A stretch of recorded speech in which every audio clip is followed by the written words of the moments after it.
In every shadow, there is a silence. But some shadows don't like staying silent.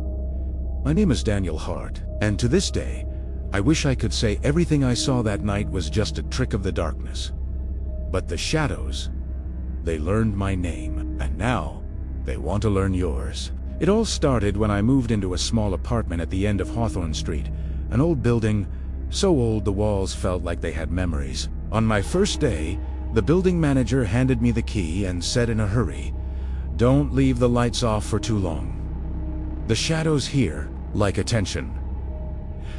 I laughed, thinking it was old-man humor. That was my first mistake. On the first night, while I was unpacking, I noticed something strange. The hallway light flickered every time I spoke, a rhythm that felt responsive, like the darkness was listening. I tested it. "Hello?" The bulb flickered. Once. "Anyone there?" 2 flickers. I froze for a few seconds. Then I shrugged it off. Old wiring. Nothing more. Another mistake. Hours later, when I finally went to sleep, I heard footsteps in the bedroom. But the room was empty. The footsteps were coming from the shadow in the corner. A shadow that moved slowly, like it was breathing. And then, for the first time, I heard it. "Daniel," a low voice, stretched thin like a scratched whisper. I jumped out of bed, turned on every light, and pressed myself against the wall. Breathing too fast, the shadow backed away, but didn't disappear.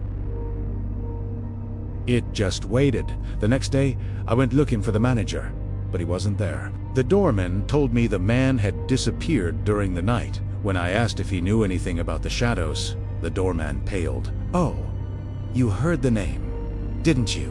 How did he know?" He explained that the building had a history of people vanishing after claiming the shadows talked, and it always started the same way.